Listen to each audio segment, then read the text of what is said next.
বাবা দুজনেই এক মেজাজের। কেন? কিছু জিজ্ঞেস করলেই একই কথা, টপ সিক্রেট। তাই নাকি? এদিকে তোমার আমার প্রেমের সিক্রেট বিষয়টি যে এখন দুবারিতেই ওপেন সিক্রেট, সে ব্যাপারে কিছু ভাবছো? আমাদের সম্পর্কের কথাটা তোমার বাবাও জানেন, আমার বাবাও জানেন। সুতরাং এখন যাদের ভাবনা তারাই ভাববেন। খেয়ালই রাখো তো। এই আমাকে বউ করে কবে আনছো? কেন দেরি হয়েছে না বুঝি?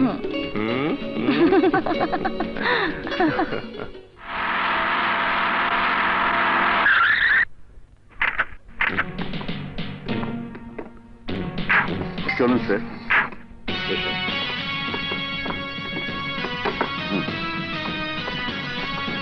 আসুন করিম সাহেব আসুন। স্যার, ইন্সপেক্টর বাদশাহ। ইন্সপেক্টর বাদশাহ, তোমার নাম আমি বহু শুনেছি। ইয়াং ম্যান, তোমার গুণগানও পত্রপত্রিকায় পড়েছি। এ তো অত্যন্ত গৌরবের কথা যে তোমার মতো জানবাজ অফিসার আমাদের পুলিশ ডিপার্টমেন্টে এখনো আছে। Sit down please. ইন্সপেক্টর বাদশাহ, যে মিশনের জন্য তোমাকে বাছাই করা হয়েছে, মনে করো ওটা একটা সুইসাইড মিশন। আমি ওকে সব বুঝিয়ে দিয়েছি স্যার। গুড। আজ আমরা স্যারের সাথে দেখা না করে যাবো না। যেতে দিন স্যার। Kamran, yes sir. আসতে দাও।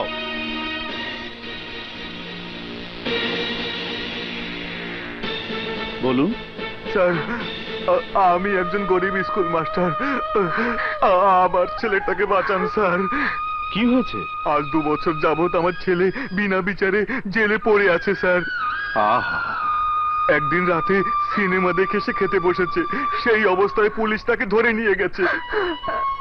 আমার স্বামী নির্দোষ হুজুর, আমার এই দুধের বাচ্চাটির দিকে তাকিয়ে ওকে ছেড়ে দিন।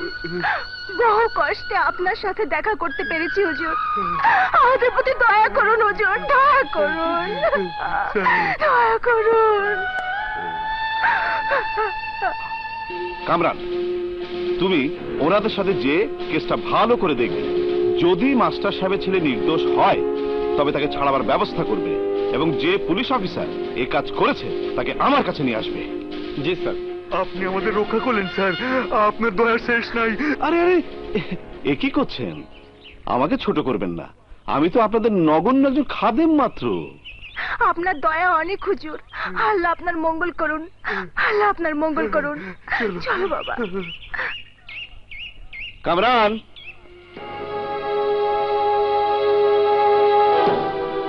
একটা কথা মনে রাখবেন, এই জনগণের বদৌলতেই আমি এই জায়গায় আসতে পেরেছি। সুতরাং এই জনগণের জন্য আমার দরজা সব সময়ের জন্য খোলা থাকবে। এই কথাটা যেন দ্বিতীয়বার বলতে না হয়। Yes sir. সরি সরি, আমি একটু। নো স্যার, আপনি আমাদের লজ্জা দিচ্ছেন। বাই দ্য ওয়ে, মিজান সাহেব, বাদশাকে জেলে পাঠাতে কি চিন্তা করেছেন? স্যার, প্ল্যান মোতাবেক বাদশার হাতে আমি খুন হব এবং এই খুনের অপরাধে বাদশার শাস্তি হবে। এরপর বাদশাকে আসগর খানের জেলে পাঠানো হবে। গুড। ইন্সপেক্টর বাদশা, এখন তুমি আমাদের সমস্ত আশা ভরসা। স্যার, আপনি আমার উপর ভরসা করতে পারেন। হয় আসগর খানের পাপের দুর্গের পতন হবে, না হয় ইন্সপেক্টর বাদশার লাশ বের হবে। Thank you, wish you all the best. কি ভাবছো বাদশা? কোনো সন্দেহ? না স্যার, প্ল্যান তো আমাদের ঠিকই আছে। আমি আপনার উপর নকল গুলি চালাবো, আপনি মৃত্যুর অভিনয় করবেন, সবার চোখে ধুলো দিয়ে আপনার পোস্টমর্টমও হবে, যথারীতি কবরও হবে। কিন্তু কিন্তু কিন্তু কি? স্যার, আপনি কাজলের ব্যাপারে কি চিন্তা করেছেন? কঠিন আঘাত পাবে সে। তোমার জেল হলে আঘাত তো তোমার বাবা বোনও পাবে, তাদের ব্যাপারে তুমি কি চিন্তা করেছো? নাও ড্রিঙ্কস নাও। No sir, thanks. দেখো, পুলিশ যদি আত্মীয়তার বন্ধনে আবেগতাড়িত হয় তাহলে সে কখনোই ঠিক দায়িত্ব পালন করতে পারবে না। কষ্ট তো কাজলের হবেই, কিন্তু একদিন বাবা আর হবু স্বামীর জন্য গর্বে তার বুকটা ভরে যাবে যেদিন আমরা সফল কাম হব। আজিজ মিয়া আছে, ওই কাজলকে দেখে রাখবে। আর হ্যাঁ, আজিজ মিয়া কিন্তু আমাদের এই মিশনের সদস্য। জেলখানায় আজিজ তোমার সাথে দেখা করবে।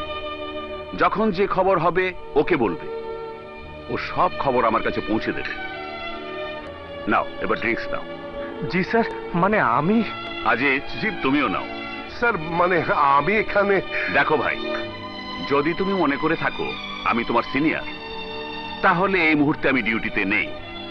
আর বাদশা, তুমি যদি ভেবে থাকো হবু শ্বশুরের সামনে ড্রিঙ্ক করা যাবে না, তাহলে আমার মেয়ের বিয়ে না হয় আমি অন্য কারোর সাথে দেব। না স্যার, এ তো আজিজ মিয়া, সরি স্যার।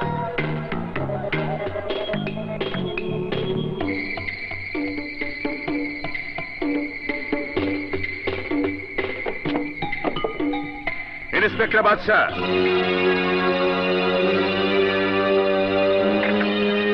ইন্সপেক্টর বাদশা, স্যার, কোত্থেকে এলে? স্যার একটা কেসের ইনভেস্টিগেশনে গিয়েছিলাম। হয়ে গেছে? জি স্যার, আসি। 1 মিনিট, এই ব্রিফকেসটাতে কি আছে? কিছু না স্যার, আমার কাপড় জামা। আমি ব্রিফকেসটা খুলে দেখতে চাই। হাবিলদার Aziz. Yes sir. Sir, I am a police officer. আশা করি এজন্যই তুমি আমাকে সহযোগিতা করবে। হাবিলদার আজিজ। জি sir. Open it. G.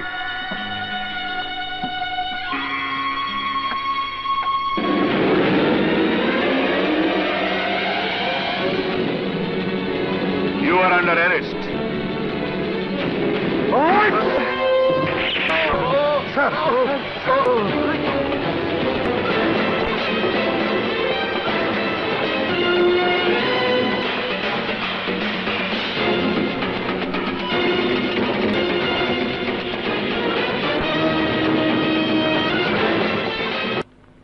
Order, order, order. সমস্ত তথ্য আলামত, সাক্ষী প্রমাণাদি বিশ্লেষণ করে আদালত এই মর্মে নিশ্চিত যে আসামি বাদশা মিয়া পালানোর সুযোগ নিতে গিয়ে পুলিশ কর্মকর্তা মিজানুর রহমানকে খুন করেছে। সুতরাং আদালত আসামি বাদশাকে বাংলাদেশ দণ্ডবিধির 302 ধারা মোতাবেক যাবজ্জীবন দণ্ডে দণ্ডিত করছে।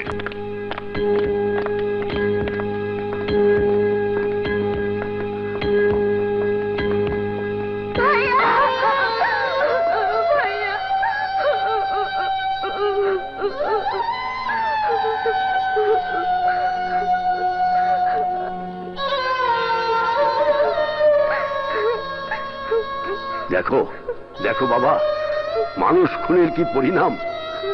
জেলখানায় বসে বসে কেমন করে পালন করবে ভাইয়ের দায়িত্ব। ঘরে যার যুবতী মেয়ে, জেলে যার কয়েদি সন্তান, সে পিতার যে কি যন্ত্রণা তাকে তুমি বুঝবে। এই মেয়ের বিয়ে তো কেবল তখনই হবে যখন আমি দুনিয়াকে জানাবো যে আমার মাত্র একটি সন্তান। ভাইয়া,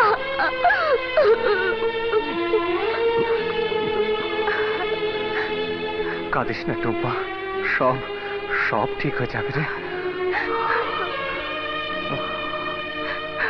চলুন। ভাইয়া, বাবা।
পরে নিয়ে যা।